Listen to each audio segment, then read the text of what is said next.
Well, good evening, everybody, and welcome back to another fun-filled episode of the Talking Philly Sports with Matty B program here on the Edge of Philly Sports with your boy, Matty B, the original Homer. It is Monday, February the 19th, 2024, and I hope you've had a great President's Day. Happy holiday, everybody. Hope you enjoyed your day off, if that's what you were into. If not, I hope you had a great day at work. And welcome to your weekly dose of the truth. That's right, your weekly dose of the truth here on the Edge of Philly Sports. The only show on EOP, I might add, that's actually going to tell you what is up, right? The only non-fake news show on this network, and that is, you've landed here on it right now. So I hope you are ready for that. You buckle in, and you leave all that homerism on the other side, because I don't have any room for it here. I have no time for the delusional Philadelphia sports fan here on this program. I only want to talk to the real Philadelphia sports fans, the ones who are not blackmail, just brainwashed into the everything is okay here, everything is nothing to see here. We're trending in the right direction. It's not all that bad. I'm just kidding. I'm not a hater. Listen, I'm tired of being vilified as some sort of anti-Philadelphia sports person. I am totally the opposite. I'm just not drinking any Kool-Aid anymore. Maybe that's kind of what the problem is. But tonight we're going to try not to do that. We're not going to hate tonight. That's right. We're not. I'm not going to hate tonight. I'm going to talk. We're going to talk. We're going to talk Philly sports, but we're going to talk Philly sports the way I like to talk them, and that's like not holding anything back and not being clouded by some sort of blind allegiance, marching off into the abyss, unaware, totally like obedient, and we're going to do what we're told. No, man, we don't do that here. We don't do that on the show. So I hope you're ready for a great Monday night. Get your work week going well. Get your sports week off to the right direction here in the dog days of winter, as you saw there on the kind of the headline of tonight's show. And also, of course, the cover art. Yeah, man, Citizen Bank Park in the summertime. Man, I miss that. And it's quickly every day getting there. And, of course, the sounds of summer are evident, and they're all around us. The Phillies are now in full squad mode down there in Clearwater as full squad workouts began today. And we are one step closer to Phillies baseball in 2024. We're going to talk a lot of Phillies tonight. We're going to get into the Flyers, and we're going to save a little bit of the Eagles at the end, because that's where they belong now. They belong on the back end of this because the season's over. It's the calm before the new league storm in March, when free agency and then the draft and all that. But we're going to kind of leave the Eagles on the back burner tonight, as we're going to get heavy into Phillies and heavy into some Flyers as they continue their push for a potential playoff spot here in 2024. But I'm glad to be back. It's been a great week, and I'm glad to kick off your week with you here on this program. Exactly. What did the Phillies do in the offseason? Jack squat, man. Listen, Mr. Rudy Poo, we'll get into that, because I think you're going to be pleasantly surprised about what this baseball team did in the offseason. Did they do jack squat? I wouldn't quite say that, but they have made some moves lately that I think are going to go a long way into rectifying some of the problems that we had in 2024. And we're going to get into that. We're going to talk about the free agent acquisitions of two players specifically, maybe a third player too. And then we're going to kind of outline a little bit of where I think this team is in a very early part of this baseball season. Saturday, mark it on your calendar, folks, 1:05 in Dublin, Florida. The Phillies and the Blue Jays will kick off the Grapefruit League season, as they will, spring training baseball will be back Saturday. And then actually, for you baseball purists, this Thursday, the Dodgers and Padres will kick it all off. If you have the MLB app thing on your phone where you can watch all the games, which I do, you'll be able to watch live baseball Thursday. I mean, why can't the NFL offseason be that short? I mean, it just seemed like yesterday that Jake Cave sent us all home for the winter, and now here we are, right back at it. And it's a great time. Again, the dog days of winter are upon us, but those don't seem to be lasting long, because Thursday, as I mentioned, MLB baseball returns. And then on Saturday, Phillies baseball returns 105 against the Blue Jays in Dublin, Florida. For those of you in the Dublin, Florida or Tampa area who might be catching that game, I'm glad for you. I wish I was there. I wish I was going to a Phillies game on Saturday. I'll be refereeing hockey in Massachusetts on Saturday. But my thoughts will be elsewhere. I'm sure the teams want to hear that before I hit the ice. But no, it's a great time of the year. It is. It's the calm before the storm again. And April will soon be here, and it'll all kind of kick in. Well, actually, late March. But we have a bunch to get into. So let's kind of kick this thing off as we do every week here on the program with this day in Philadelphia sports history. And we are going to step inside the boxing ring tonight, folks. That's right. A sport that I know nothing about other than what I've seen in Rocky 1 through 6 and the Creed movies. It's a boxing thing tonight. That's because I've said this on the show. I am not going to shy away from the obscure this day in Philadelphia sports moment. I'm going to talk about them. If I happen to roll upon horse racing, then we're going to talk horse racing. But tonight it's boxing. Again, I know nothing about it outside of what I've learned from Rocky, Apollo Creed, B.A. Baracus, Creed's kid, Drago's kid, and the myriad of other actors that come along the way and star. Oh, yeah, Tommy the Machine Gun. Don't forget about him. But, so boxing, 2005 is our day in Philadelphia sports history. Bernard Hopkins, a Philadelphia legend, local legend, he became the first middleweight fighter to win, to defend his title 20 consecutive times. The man defended his title 20 consecutive times in his 40s, folks. He did it by beating a European guy named Howard Eastman at 40 years old. A successful title defense for the 20th time. Straight. 20 times he defended his title. He ended up actually retiring in 2015 at the age of 52. The age of 52. The guy boxed till he was 52 years old. I'm 50. Right? And I know I couldn't hop in that ring. So Bernard Hopkins tonight, in celebration of his 20th consecutive middleweight title defense at the age of 40. Truly amazing. Again, I don't pretend to know anything about boxing. I've been to one smoker in my life. It was great fun. But the amount of physical effort it takes to do that, I don't know if I could have done it in my 20s, let alone in my 40s and at the world middleweight level either. So here's to you, Bernard Hopkins, this is on your day in Philadelphia sports history. Back to 2005, Bernard Hopkins' 20th consecutive middleweight title defense, and that's your day in Philadelphia sports history. Brought to you by the good folks over at the Cherry Injury Law Group. Dave Cherry, for all your workman's compensation, motor vehicle accidents, personal injury, and criminal law concerns. Dave Cherry at 610-565-0300. So let's get into the Phillies, as Rudy Poo brought up a very good question, and it's a question that's on everybody's mind here, and it's on my mind. Listen, I'm not going to sit here and say that, oh yeah, everything is great. Right? No, it's not. It doesn't seem that way. The Phillies have gone through almost an entire offseason. Well, I guess the offseason is technically over because spring training is here, and only really made one significant move, and that was to re-sign Aaron Nola. Now, that was puzzling because of some of the concerns that sort of, came to the surface during the NLCS implosion.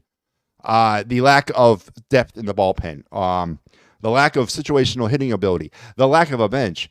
A lot of these areas were known prior to the NLCS, but they've definitely cropped up and became a massive problem, and the reason why this team went home and did not move on to another World Series appearance. And to go out and to only do one significant move, which was to re-sign an internal piece who, to be honest with you, I had mixed emotions about it. You got Zach Wheeler, who's going to be a free agent at the end of this season. I kind of would have actually taken that money and maybe put it on the Zach Wheeler extension and potentially went after a, middle of the road number 2 kind of guy. Nola is Nola. He had a really a better postseason, because it all comes down to the postseason, right, folks? That's what we are at that point here with this Phillies team. It's about what they're doing in October that really matters, right? And he had a better postseason than he had in 2022. His last start in the NLCS was not good, but it wasn't like he didn't put the team behind because of it. It wasn't like his start against the Padres in 2022, where he was totally ineffective in that start. It was okay. It wasn't dominant. It wasn't good. It was okay. The Phillies were still in it, but up to that point, he had a pretty solid postseason, pretty solid. But the Phillies decided to kind of lock him up for pretty much the rest of his career, thus leaving a lot of questions for the other two areas that I had to be addressed kind of in the open. What are they doing with the bench? What are they going to do with the back end of that bullpen? The whole closer by committee thing. It scares people away. Josh Hader was never going to come here knowing that he wasn't going to be the full-time closer. So what were we doing here? Who were we going to replace Craig Kimbrell with? And Dave Dombrowski a few weeks ago came out and basically said it's going to be Kerkering. I mean, he didn't say it, but he kind of said it, that Kerkering was going to be given that opportunity to replace Kimbrell in the back end of that bullpen. That's not necessarily a bad thing. Kerkering had that type of stuff. He's got that type of closer type stuff. Was given kind of a trial by fire in the postseason last year as the Phillies put him in some, I think, situations where he wasn't going to succeed. And he kind of had that historical rise through the Philly minor league system, literally all levels in one season, with the exception of rookie league and low A. They're going to turn it over to him, at least in camp, and give him an opportunity to maybe earn that position. I'm not a big fan of the closer by committee. I'm not. I just don't. I think it's too analytical, and I think Rob Thompson specifically can't manage it. I think when you give Rob too many options, he's gonna make the wrong choice more times than he'll make the right one. And if you had one closer, one guy that's like, you know what, you're the guy, win, lose, or draw, I'm going with you. At least that eliminates Rob Thompson factor from all this, and we can have, we can kind of like pinpoint a problem instead of trying to blame it on Rob, because Rob being blamed by pushing the wrong buttons, especially with his bullpen in the postseason, would be eliminated if we did not have closer by committee. But that's what we're going to go with, and that's the way it is. So they went out and they signed a few minor league guys, some fringe guys. They're going to bring these guys in. It's all going to be camp type stuff. Nothing solid, nothing you could sink your teeth in to. But until like last week when they went out and they signed David Dahl, who, yeah, I get it. It's not 2016. This guy's best days are behind him. I still think that when you look at what David Dahl could possibly do, again, it's about addressing that bench. And I think it's not a bad signing, especially if he goes in and has a good camp. We kind of see where he goes from there. But then the Whit Merrifield move, which everyone's going to have, everyone has their opinions about it. I think it's an amazing move. I think it satisfies a couple areas, for me at least, the bench being the number one area. Man, I railed on that bench all season long for not having any offensive options, legitimate offensive options coming off of it. And as I said, when Jake Cave, this is in my memory forever, Jake Cave was the last out in the NLCS. When your season is literally, when you look to the bench and you're like, Jake Cave, get up there, because you're going to hold the season right now in your bat. You just know there's a problem there. That's wrong. That's opening the cupboard and realizing I don't have anything other than this old can of tomatoes. Let me go ahead and try this. It just isn't going to work. And at least that with Merrifield, at least takes that away from it. At least now, if we ever find ourselves in a situation like that again, and Rob Thompson looks down that bench, he sees Merrifield sitting there. And I would much rather have him up there, a 3-time former All-Star. He led the league in hits a couple times. This guy knows what it's like to be a professional hitter. He knows how to hit. I don't think the moment will be too big for him. At least I would feel better aesthetically in that case, that I'm not going to have my season on the bat of Jake Cave. So I think that satisfies the need in the bench. It also is a safety blanket or a safety net if Johan Rojas does not work out.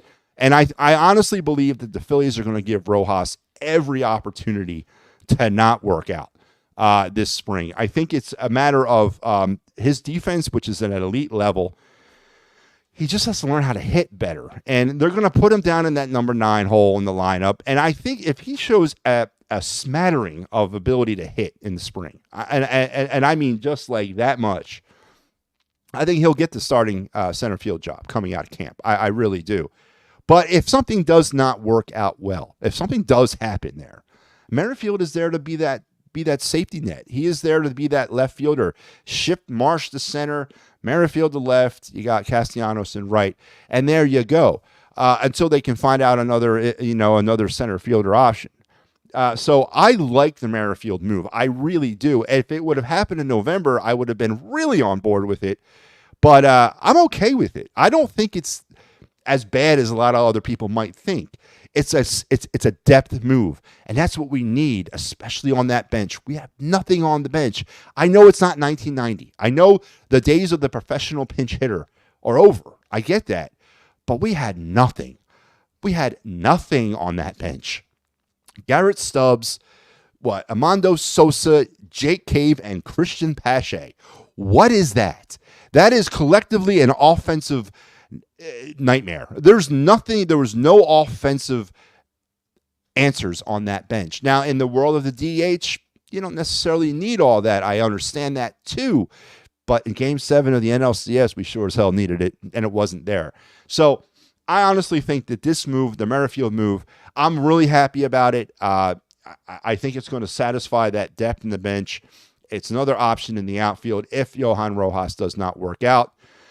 And I like it. And the Dahl move, as I said, I think I'm going to be definitely looking at him a lot in camp. I get it. He's about 3 years expired from his shelf life. He's not the player he used to be. In 2016, I would have been really happy if he was here, but it's not 2016. He's going to be a camp battle project. I mean, he might earn a job out of camp. If he does, that's great. But, the Merrifield deal, I'm okay with. I'm on board with it. I like it. It's something for me to kind of, grab hold of. So I'm okay with that move at this point. Dave, how are you? I hope all is well for you. Long time no speak. Michael, how are you? I like the moves made to make the Phillies bench better, but Robbie still is the manager and he has to figure out how to use the bench. Again, Michael, I agree, and you're not going to find advocacy here for Rob Thompson. I'm not. You should know me by now. And rewatch the tape of my rant after the end of the NLCS. I am not Rob Thompson's biggest fan at all. But as I just kind of said, when there's really no other offensive option other on that bench now, with the exception of Merrifield, I think it pretty much limits what Rob Thompson is going to do, unless, of course, he gets lost in that binder and he thinks that Armando Sosa is a better matchup in Game 7 of the NLCS coming off the bench than Merrifield. Then we got problems. Then there's a whole other level of issues here. But I think giving Merrifield that opportunity, at the very least, but to be a bench person, I'm down with, and I think it's a good move, and I'm on board with it. So kudos to Dave Dombrowski for that, and kudos to the Phillies. So that's a good move. Now let's turn to the other area, because there was 3 areas for me heading into the season that I was not happy with. Bench, the bullpen, which, again, Kerkering seems to be who's going to be that third option at the back end of the bullpen. Could be a great move. Could not be. I don't know. I don't know if this is the move you make when you're a team that's on the cusp of getting to a World Series. I don't know if this is what you do by turning it over to a guy who says, there's a lot of unknowns about this kid, right? He rocketed through the minor leagues. He ended up on the roster in late July, early August. Was a great news story, good feel-good story and all that. But the bottom line is, there's a lot of unknowns. He has electric stuff. He's been clocked over 100 miles an hour. He's got awesome velocity. He's a 5-pitch guy. He does have it. But when you're a team that's this close, or the Phillies think they're this close to winning a World Series, do you put that kind of guy in the back end of the bullpen? There's still unknowns with him. There's still some factors that are going to have to work themselves out. I don't know if that's the best move to make. It's obviously the cheaper move to make because he's under contract and he's a rookie or he's a young player. But again, as I said, the Josh Haders of the world were not coming here on a closer by committee type situation. They just weren't doing that. That's not what they wanted. The closers of this league wanted to go somewhere and close, not be part of a committee. So that wasn't happening for them here. So based on all that, I guess I can live with Kerkering. It's going to be interesting to see how the other parts of the bullpen work out. The other side of it, that long relief with the Coveys and the Hoffmans and the Martes, the Bilattis, the Brogdons. I mean, the guys like that. I mean, how are they going to work out? Bilatti disappeared last year. Brogdon disappeared last year. Is Hoffman going to come back and actually, he kind of came out of nowhere? Is he going to have his stuff for year two? Sometimes it doesn't happen for those guys that come out of nowhere. I mean, they don't necessarily have it sometimes on their second go around.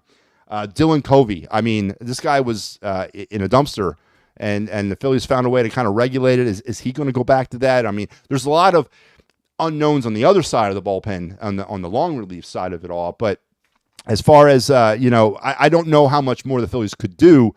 Just they brought in a bunch of minor league invitee guys. It's a process, We didn't know who Hoffman was this time last year. We didn't know who Junior Marte was this time last year. And of course, he really didn't work out either.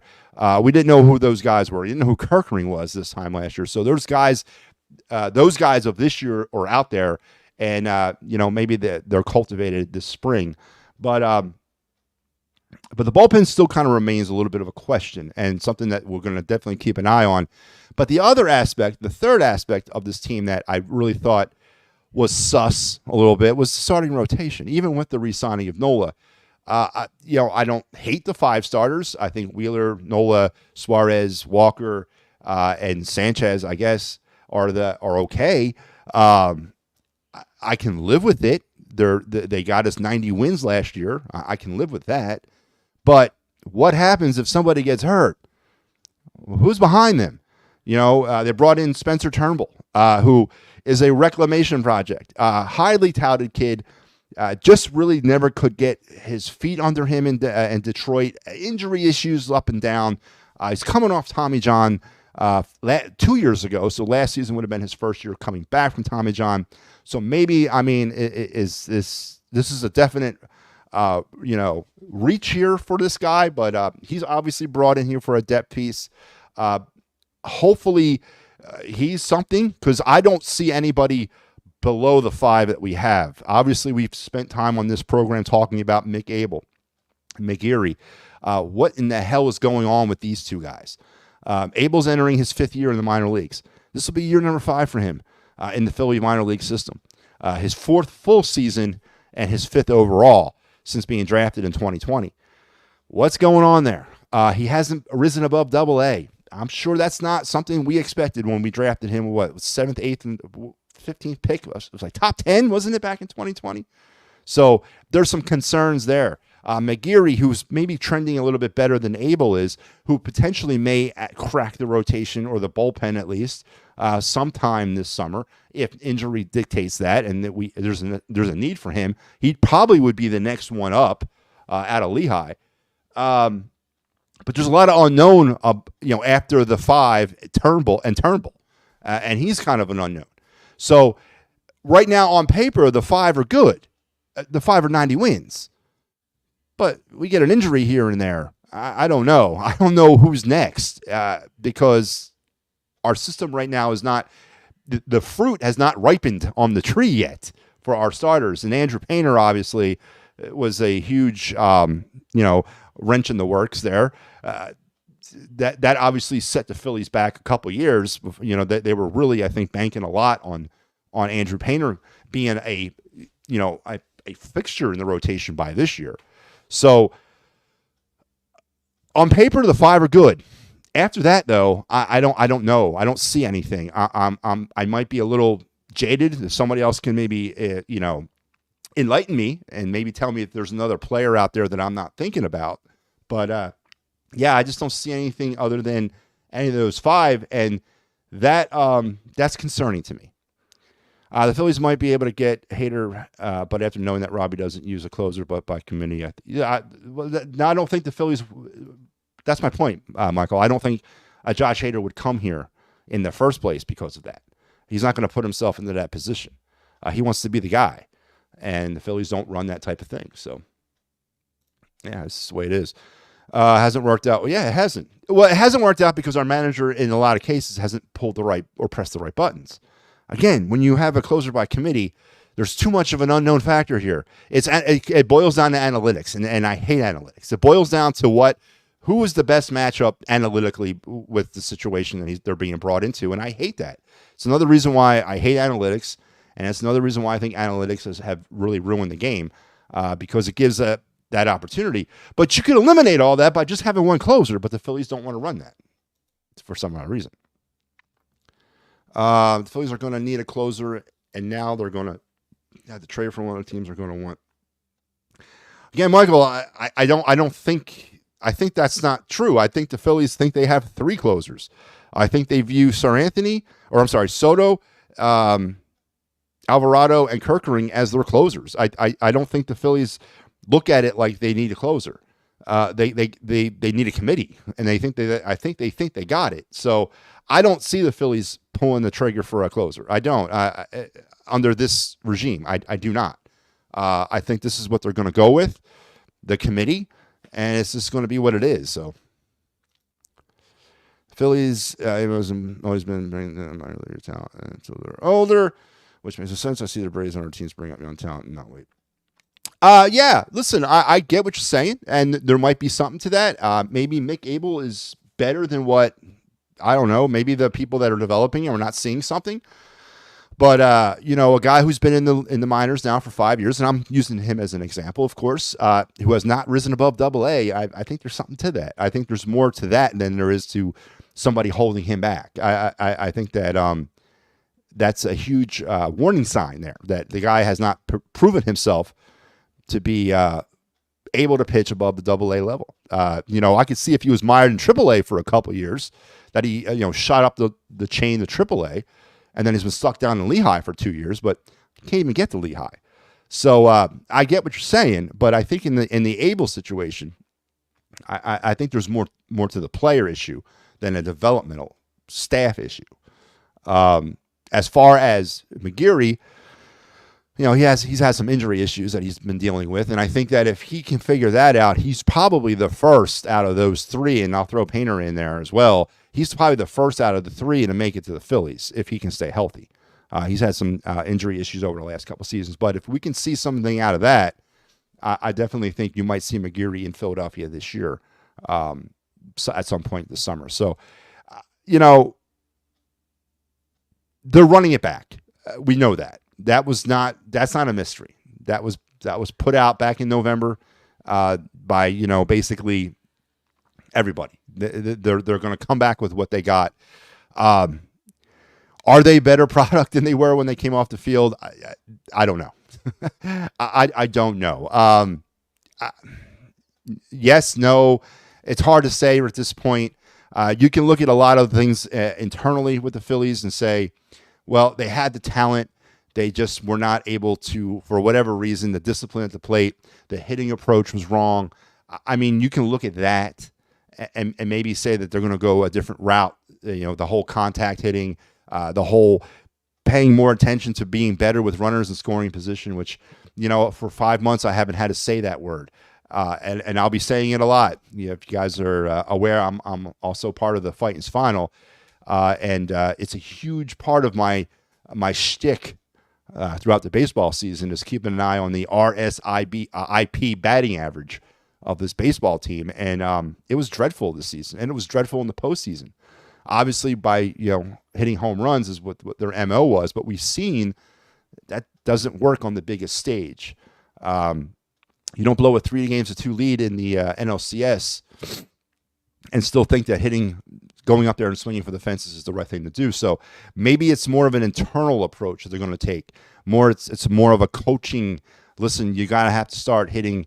Understanding the situation you're in and trying to put the ball in play. Hit it more of a line drive. I don't know, but they think they have the talent. They do have talent. I mean, they have talent that's gotten them to the later rounds of the postseason 2 years in a row. And I don't think that they're wrong there. Maybe there's just some internal things that got to be fixed. And it's going to be interesting to see this spring if they actually are going in that direction. Are they going to concentrate more on situational hitting? Are you going to see more lineup situations where Kyle Schwarber is not leading off? That's another big story this spring. They interviewed him the other day. Was it yesterday maybe? And he said, I don't care where I hit. But then he would spend the next 10 minutes of the interview saying how much he really appreciated it and felt comfortable leading off. So, it's going to be interesting. And I think if you look at the internal problems here with this team, and meaning the way they approached their hits, their bats, the way they approached their lineup, maybe there's something there, and maybe that's what they're kind of putting all their eggs in that basket. Is we're going to go out there with more of an aggressive approach, with moving runners along, playing small ball. They were a very aggressive base stealing team last year. They destroyed their totals in 2022 on the bases. We saw that early on, that they were very aggressive on the base paths. Now, it sometimes didn't work out well. They made some mistakes. They got caught up in some double plays. They got picked off, whatever the case was. But I'll take aggressiveness on the base paths any day of the week. But maybe they incorporate that more into their batting approach. And they a lot more hit and runs, a lot more that kind of stuff to kind of generate more runs and to not leave, not to bat 214 with runners in scoring position, because that's just god awful. So I definitely think there's going to be more of a philosophical and mechanical approach, a different approach this season, and it's going to be interesting to see it this spring. And again, it starts Saturday against Toronto, how they're going to go about that.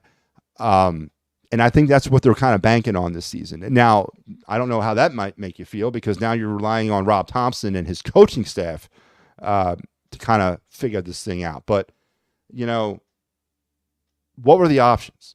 Blow it up? They're not going to blow it up. They have way too much money invested in this lineup, and the lineup is way too good. They got some really good players. They got some great power hitters. They got some great hitters. They got some great baseball people in that lineup. Trey Turner has to have a better year. He has to have a Trey Turner year. And I don't want to hear no standing ovation nonsense. No, he needs to be a man and go out there and do his job, and do the job of what he's being paid to do. And he needs to do it in the leadoff position. Yeah, I mean, I'm telling you, that's where it's going to make the money for him. So if he can have a better year, and I mean all around defensively, I mean, he had an off year that way too. So Trey Turner needs to have a bounce back year. If he can have a better year, if Castellanos and Bohm can continue their growth and incorporate more of slash hitting into their style, if Stott again continues to develop. Bryce has got a full year back from Tommy John, full year of spring training, full year of working at first base.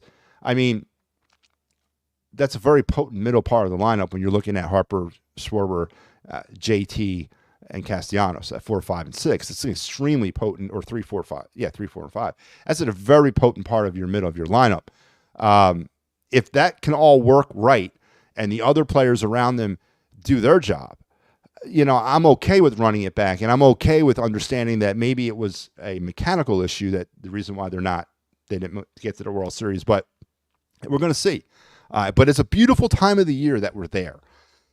It's a beautiful part of the year that we're actually at that point of the season. And it's on. It's on right now. Full squad workouts are in place down in Clearwater. So it's great. Kyle will be in leadoff, which is a detriment to this team. We know Robbie won't move him. So Harper, being the captain, should get Schwarber and tell him they're approved. Listen, don't jump to that yet. Rob Thompson's been cornered multiple times early on this spring training, and with that same question, and he is consistently deflecting it. We'll see. I haven't made any decisions about the lineup. We'll see how it works out. We're going to try different things. We're going to go a different way. I mean, he said it at the end of the NLCS last year. I'm not married to Schwarber leading off. We're going to explore different options. So don't sit here and say that Schwarber is a lock to lead off. I'm not going I don't think that's the case. Now, whether or not Schwarber, and again, that interview was very telling, Schwarber kind of went around in circles about how he didn't mind or didn't care where he was batting, but at the same time saying that he really wanted to lead off. That might be a problem. But you know what? Don't bank on it. I'd like to see. Schwarber doesn't belong leading off. I don't care who you think you are, what you know about baseball. Baseball hasn't changed that much where a player like Kyle Schwarber should be leading off. And don't give me the whole, and he actually mentioned it in his interview. So, well, you only actually lead off once, and that's to start the game. After that, it's just a matter of, you'll come up whenever. Again, this was while he was saying he didn't care about where he batted, but then he throws in that part about, well, you only really lead off once. So I get it. There's something there, and it's something that the Phillies are going to have to deal with Kyle Schwarber to make him understand that I don't care where you feel comfortable. It's where we feel that you feel comfortable, and you need to be, if you're only going to hit home runs and walk, which that's all you do, then I'm going to put you in a position in the lineup where you can do the most damage by doing that. So, So to me, it's a no-brainer. Kyle Schwarber is not a leadoff hitter in any era of baseball. I don't care who you are. I don't care what you say. I don't care what analytical garbage you throw at me. He does not belong leading off. He is a 4, 5, 6 hitter, and I'll die on that hill. I don't. And if the Phillies commit to it, putting him in the lineup at 4, and then committing and saying, you know what, I don't care if you go 0 for 100, because he goes for 0 for 100 leading off too. But I don't care if he goes 0 for 100. We're not moving him out of there. We're going to lock him in at 4, and that's where he's going to stay for the rest of the season. That's the mettle of a manager right there. Not going back on it because he's in a slump. Well, he's in a slump at leading off too. So again, it's going to be interesting to see how it works. It's going to be very, very interesting to see how it works out. You're preaching to the choir.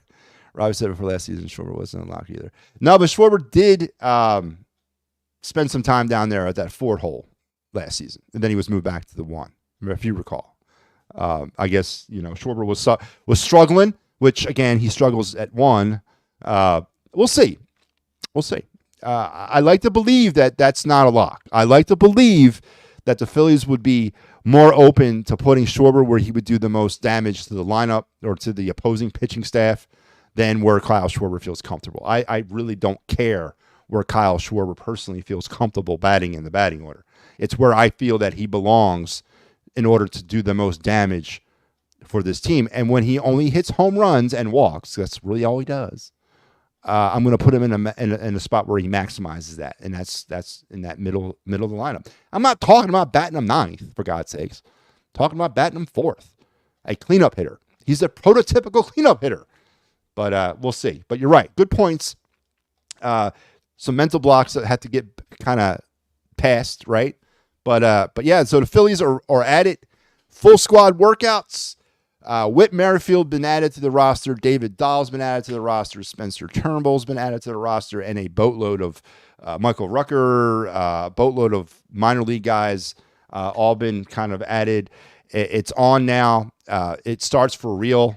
And what I mean by that, it starts for spring training real on Saturday for the Phillies against the Blue Jays. And then long journey to October begins again. And we will have that for you here on EOP as the Fight is Final will be returning for season number 3 this spring. We'll be coming at you with a preview show probably right around the start of the regular season. So be on the lookout for that over the next, 6 weeks. So that's going to be a lot of fun. All right, well, that segment here on the Edge of Philly Sports was brought to you in part by the good folks at Dolan's. At Dolan's, that's right, 24 East Sellers Ave in Ridley Park. Dolan's for Quizzo, music, great times, and memorabilia giveaway. Don't forget Dolan's. Did I mention Dolan's? That's right, because you never know who might fall through the front door down there in Delco. The heart, the pulse, the breathing center of Delaware County. No, it's not Delaware County, it's Delco, right? It's different. Delaware County and Delco are 2 different places. Somebody school me up. I don't know the difference between Delco and Delaware County. I'm from the 215. I don't really know. I honestly didn't know Delco existed until about 5 years ago. So you got to help me out. What is the difference between Delco and Delaware County? Because as far as I know, after Penn's or after the stadium, it's Delaware. All right. After the stadium to me was Delaware. So again, no offense to all you Delco, Delaware County people. I don't mean any. I'm ignorant. It's my ignorance here. But again, being from the 215, Philadelphia, I had a Philadelphia or have a Philadelphia, Pennsylvania mailing address, not Ridley Park or I don't even know any other towns. What are some of the other towns in Delco? But somebody help me out. What is the difference between Delco and Delaware County? I like to know, because I'm from Philadelphia County, right? Yeah, that's where I'm from. Philadelphia. Have you heard of it? So somebody help me out and tell me the difference between Delco and Delaware County. But yeah, if you're in Delco or Delaware County, I guess Ridley Park's in both. Go over to Dolan's. I'm pissed off. Probably about 100,000 people. All right, Flyers, folks. Flyers. It is time to talk about the orange and the black. Fresh off of the Stadium Series debacle there at MetLife Stadium the other night against the Devils. So Michael says Stott, Turner, Harper, Schwarber, Nick, Bohm, Marsh, Realito, Rojas, or Turner, or Scott. Or Stott. Is that your lineup? So I'm going to give you mine real quick, Michael, and we got to get to the Flyers. I go Turner, Bohm, Harper, Schwarber, JT, Castellanos. Who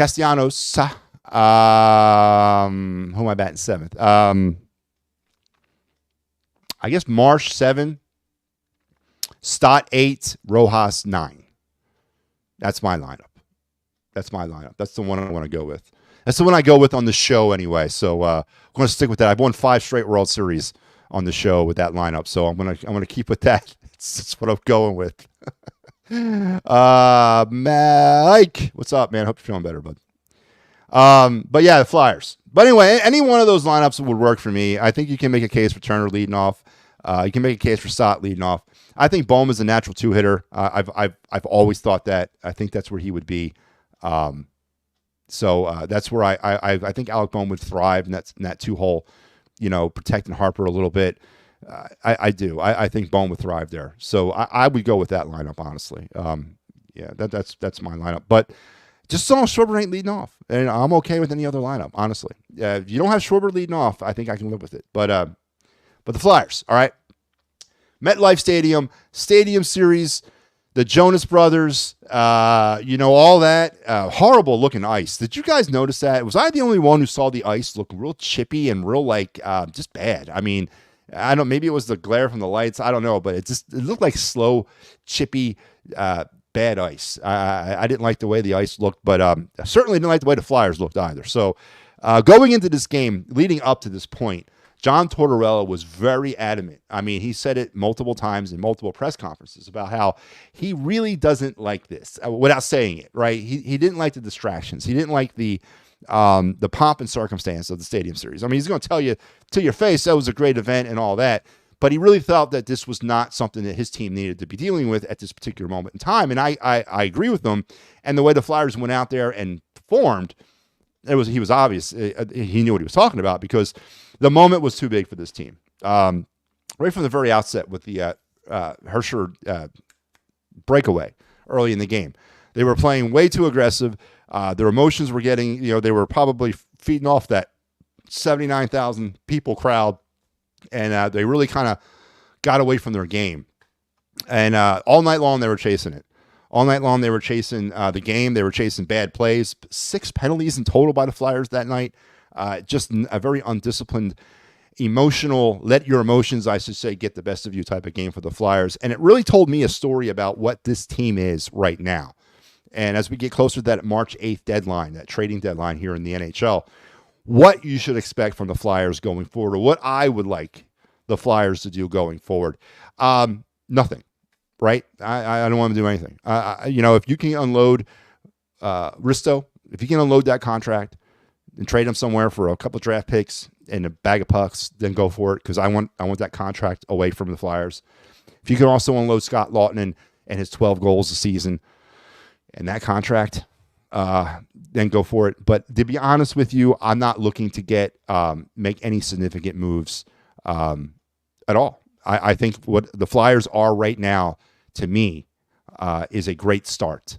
And as we move forward, and if we can get a little bit more contract less heavy, as I said, get rid of Ristolainen if you can, please, in that contract. Get rid of Lawton and the rest of his contract and his non-goal scoring ass, and maybe add a couple draft picks. Set yourself up for the summer, maybe next summer too. Then I'll be okay with it. As far as Walker, there's a lot of talk around Sean Walker about signing him. Why not? Sign him to a 2-year deal, 2 or 3 year deal. I mean, he could be part of what we're building here, right? He's not necessarily going to be part of what the end product is, but neither is John Tortorella. But he's going to be part of what we're building, and he's definitely the type of guy who fits that system. But don't do anything. Don't make any significant moves at all on the trade deadline. Don't try to pick up a rental. Don't go all in. That's ridiculous talk. That's crazy talk. This team is not an all-in. They're not in all-in mode right now. They're year one of a rebuild. And by what I saw Saturday night, I just think that that's a preview of what you're going to see from this team in the playoffs. I think they're just not ready for the moment. Not to say that they won't learn from the moment and won't learn something going through the playoffs. But to say that I'm going to push all my chips in the center of the table and be like, this is it, baby. Stanley Cup run in 2024, that's ridiculous. That's absolutely 100% ridiculous. This team is not there yet. They don't have the skill. They don't have the wherewithal. They don't have the mental acuity yet for that. This is all training. This is all a learning experience for them. So if you can unload some of them bad contracts, if you can unload the Ristolainens of the world, if you can unload Lawton, if you can maybe try to put a blindfold on Mark Saul and drive him to the airport and just put him on a plane and just be like, we'll see you later. If you could do those types of things and get a couple draft picks, fine. Maybe a prospect, AHL player, ECHL player, whatever. Fine. But don't do anything significant. Don't rental. We're not going after rental players. None of that is worth it at this point. The team's performance against the Devils showed me that they're just not ready for that moment yet. They're not ready for the 79,000 fans screaming, and they're not ready for that push. Now, they're going to go through it, hopefully. They're going to go through a learning phase this year, and hopefully they get to the playoffs and they can experience the playoffs. But to say that they're in all-in win mode now, that's crazy talk. Absolute crazy talk. So if you can unload some of those contracts, continue to build, continue to gather assets, continue to cultivate and develop assets and players, it's going to be better to set you up for the summer. Now, I'm not saying here, let's sit back and be complacent and be like, okay, well, then next summer we continue. No, I get aggressive in the offseason. Get the cap to where you need and go all in on a player. Go all in on a trade. Go all in then when you have all the other teams to work with, not just a couple of playoff teams that are trying to make moves, right? Or bottom feeder teams. You'll have every team to kind of work with in the summer. Then you can get aggressive. Then you can kind of say, well, I got X amount of cap room now. I'm going to go all in on a Connor McDavid, which is not going to happen. But I'm just saying you'll have that ability to because you'll have the cap room. Theoretically, I'm not saying that that's what they should do. But be aggressive this summer. Add about 3 or 4 quality assets to go along with what you got. And then, obviously, you got players coming into this, making a push to come to the NHL next year. You add that all together and just take another step forward in 24-25. That's what they should do. And I think that fans out there that are in that winner now mode, which I don't, who is that? What fan is thinking that this is a Stanley Cup run year? What fan thinks that this team is in a position to do anything like that? They're not. I mean, but kind of take that approach through the trade deadline. Now, the summer's a different story. I'm all in on an aggressive summer. Try to get a Johnny Gaudreau trade going this summer. Try to bring in that scorer this summer. They need a scorer, right? They need offense. Try to do that this summer. They don't need a goaltender. They got 7 goalies in the system. They got Urson, who I think will be okay for what we need him to be right now. To go all in on a goalie is, again, crazy talk in my opinion. But continue the course that you're on right now. All of this is positive for the franchise. All of this is positive for the organization. All of this is positive for the boys. But you can't lose sight of what this is about, and that's about winning a cup. And they're not a cup contender in 2024. They're just not. There's too many holes, both talent-wise and mentally, right now on this team. They don't have it. So try to get rid of some of those deals. Ristolainen, listen, actively shop that man. I don't care if it's a 7th round pick. I don't care if it's a 7th round pick 5 years from now. Get rid of him today. Get rid of that contract. It's a horrible move. It's a horrible deal. If we can get rid of him, man, that frees up so much. All right, I'll tell you what, 60%, 50%, retain half his salary. I can live with that. But we got to move on from him. We got to move on from Lawton. We got to move on from Mark Stahl. We got to move on from players, and Mike Laro mentions Nick Seeler. You know what? If I'm going to sit here and tell you that I'm an advocate for Sean Walker to stay, I want to sit here and tell you I'm an advocate for Nick Seeler to stay. Again, he's a cheap option. Is he a $5 million a season kind of guy? No. You can get him for like 2 years on maybe, $2-3 million. Yeah, why not? Why not re-sign him? Re-sign him and Walker. I'm not telling you to lock him into 8-year contracts.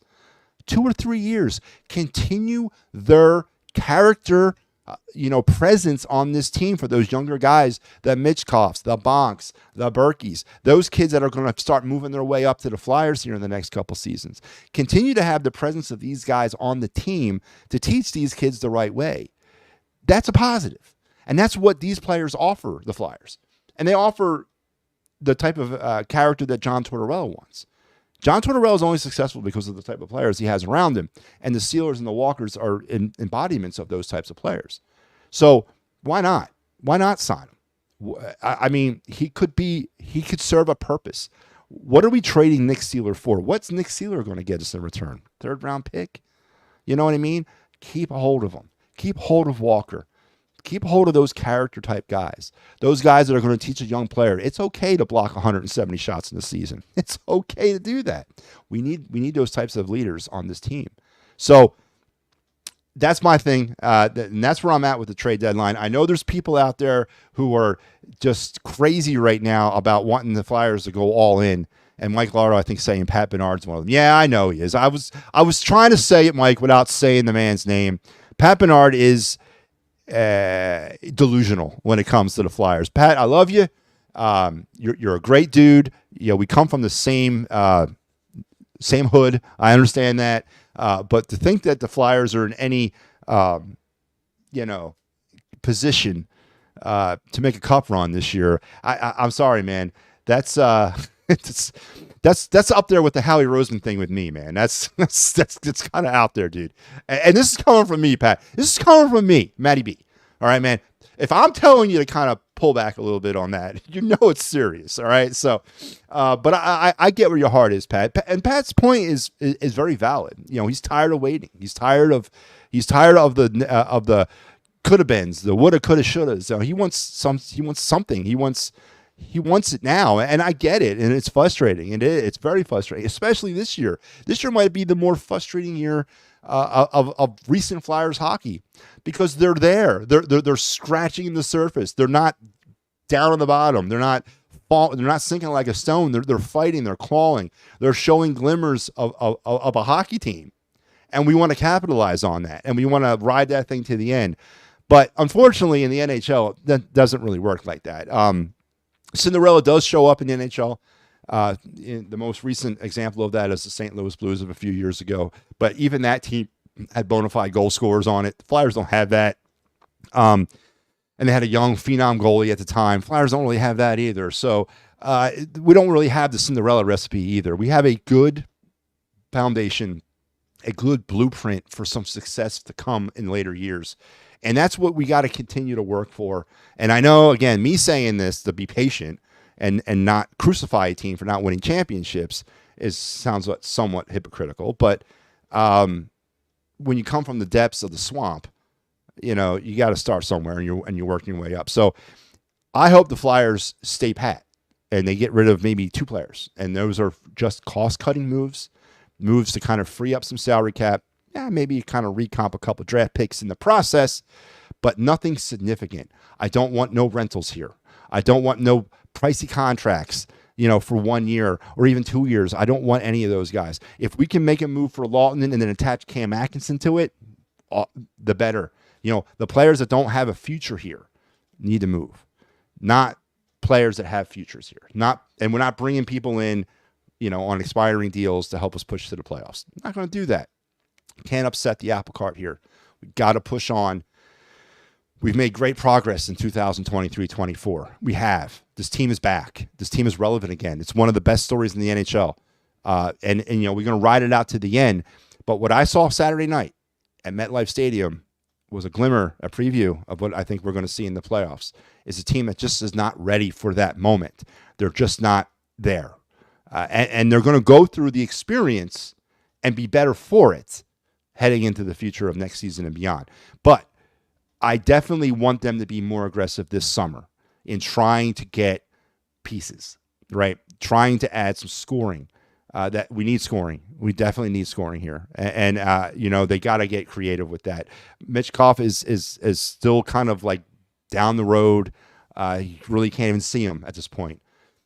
They got to bring in at least one piece of the scoring puzzle. Mitchkov can be the second piece, but we got to bring in one piece of the scoring puzzle. And I don't think we're going to have time to cultivate that. And I don't see where that's coming from internally. So they're going to have to go out and get it externally. And that's going to be through free agency. Now, yes, Connor McDavid is available. Philadelphia Flyers can pull off a Connor McDavid signing in the offseason. Okay, we're back, right? But I don't necessarily think that's going to happen.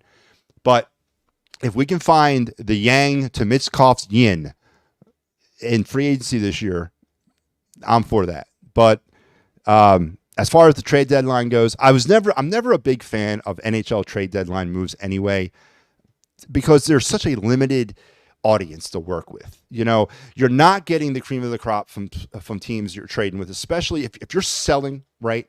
And who are you selling to? You're selling to the NHL playoff teams. They're not giving you the core. They're not going to upset what they got going on. They're going to give you back-end prospects. They're going to give you draft picks. They're going to give you stuff like that.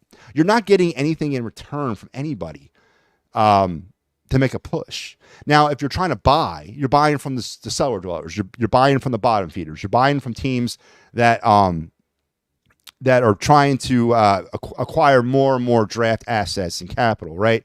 Now, are you really going to trade somebody for a first-round pick? No, they're not going to give you a first-round pick for nobody. No, they're going to give you somebody that's middling. They may have a ton of prospect goalies, and they're going to try to unload one. There's such a limited audience. But in the summer, you have everybody. In the summer, you can deal with anybody and try to get anybody you want and trade with anybody you want. And it's kind of open market. But there's such a limited audience and such a limited pool to deal with during the trade deadline. I'm not for it. I'm not. If you think you're one player from making a serious Stanley Cup run and that player is Scott Laughton, well, then we got the player for you because we got him. But again, and that's another thing. As far as us trading players, Scott Laughton is. I've heard some talk about how he could be, get a first-round pick. In what universe is some team trading a first-round draft pick for a guy who's only scored over 12 goals in a season one time in his career, and that was 18 a few years back? Who in the hell's giving up a first-round draft pick for Scott Laughton? What planet you guys living on that someone's going to give up a first-round draft pick for Laughton? No, man, I'd take a third-round pick for his ass. I'd take a fourth-round pick. I just want to get rid of his salary, along with Ristolainen. I just want to get rid of those contracts that are going nowhere, players that are going nowhere, that are not part of the future here. Atkinson, Laughton, Ristolainen, these guys all have a hefty price tag on their heads, and they're not part of the future here. So let's get rid of them. Sealer, Walker, players like that, they don't have hefty price tags, and they are part of the immediate future. They're part of building the culture. They're part of cementing the culture here. And then we move on from them after that. But those other players, yeah, it's time to move on from them, man. Time to move on, man. And then Mike Lawler said, put him on blast. Now, come on, Mike. It's not all about that. You know that. Pat's delusional. But so am I. So's everybody. I'm delusional when it comes to the Eagles. So, poor Pat. It's all right, Pat. I love you, man. I love you, Pat. If Johnny Hockey can compare with Tippett and connecting down, does that move the needle? What are you expecting to get back? Like, what do you want to give up? What do you think Columbus is going to take? And listen, I'd take Johnny Hockey today. Absolutely. But what do you think it's going to take to get Johnny Hockey away from Columbus? I'm just interested. Are you prepared? Because it's going to take at least one, if not both, those first-round picks we have this year in order to make that deal happen. Are you prepared to move off of them? Are you prepared to move off? They're probably going to want Tippett. They're probably going to want Farabee. They're probably going to want a combination of Farabee, Tippett, Frost. I mean, I'll give up Frost, but what do you think Columbus is going to want in return for Johnny Hockey? Now, again, if it makes sense, yes, do it. But I don't want to necessarily trade away half the young players that we are kind of banking on as part of the future here. And I don't necessarily want to trade away those first-round draft picks either at this point. I really don't, because we still have holes to fill. So, again, I thought about this too. I would take Johnny Hockey in a heartbeat. I thought, and I think that would be a great move to potentially explore in the summertime. But what is that going to take? Who are you going to take? And why not? Where was Johnny Hockey?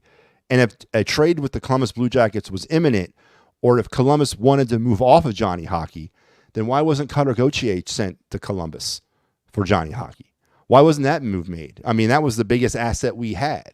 He was coming off of the WJC. He was coming off the highest point of his young hockey career. He's a 7th overall draft pick.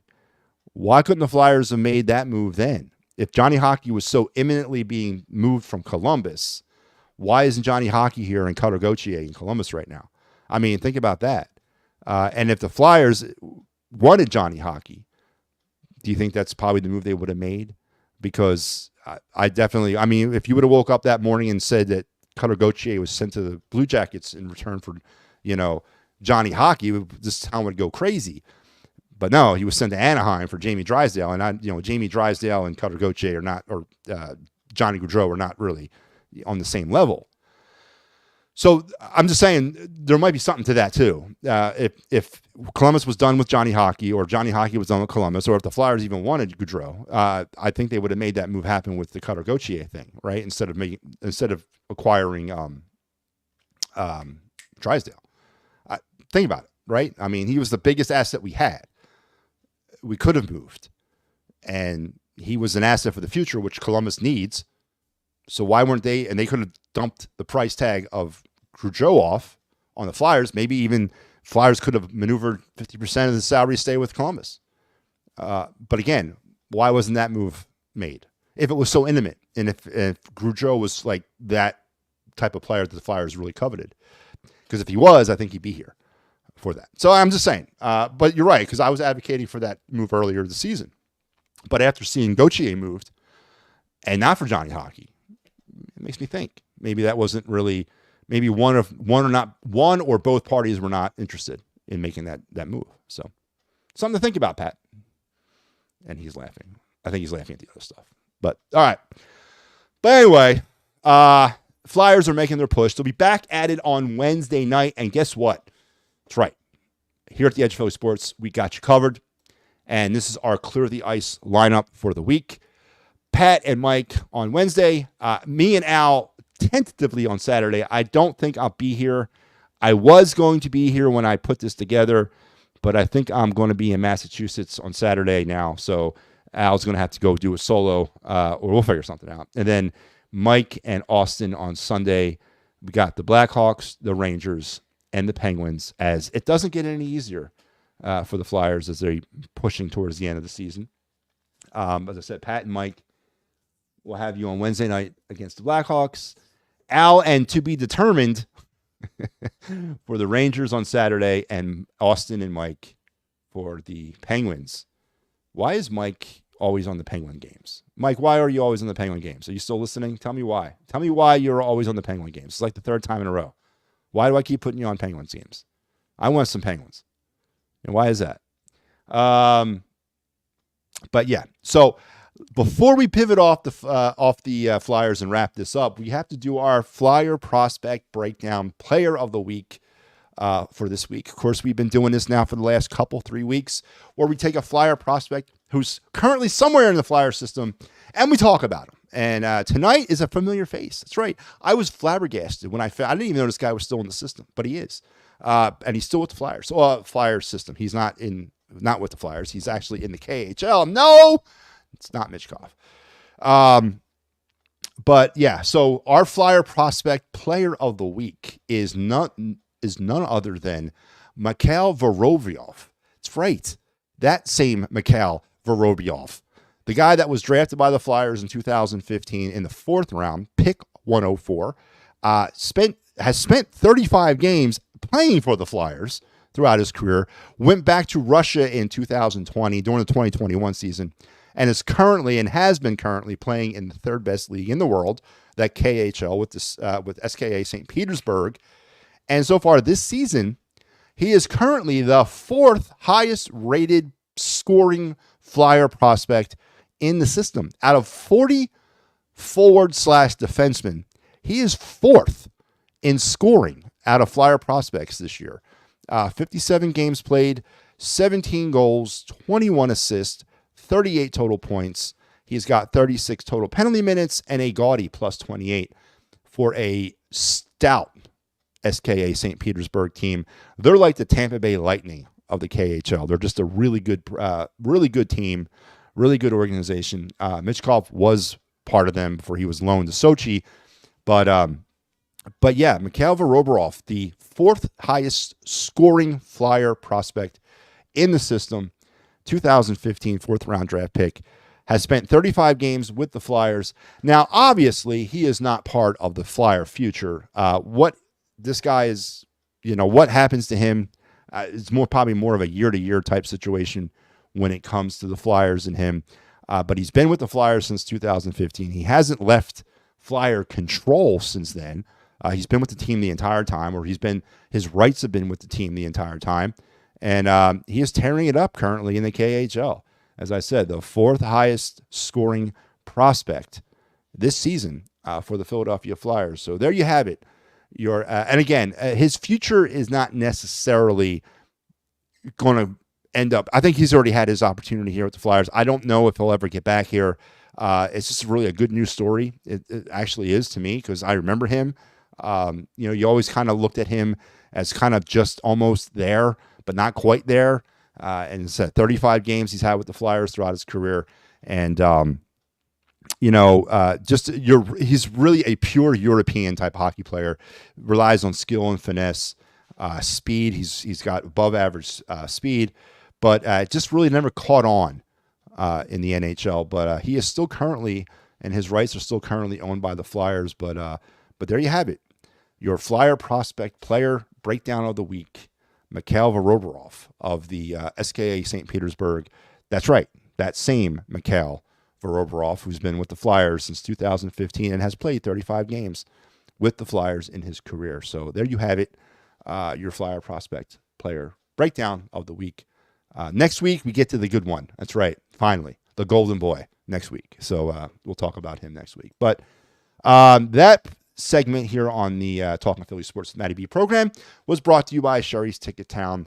For the best prices in sports, concert, and theater tickets, go to Sherry's Ticket Town at www.sherrystickets.com. Save an additional 10% when you enter the promo code EOP10, and they will take great care of you. And then finally, don't forget the good folks over at Philly Sports Trips. They got you covered for the Phillies. They got 2 trips, I believe, still available. I think these 2 are still there. 2 spring training trips down the Clearwater, March 13th through the 18th and March 15th through the 20th.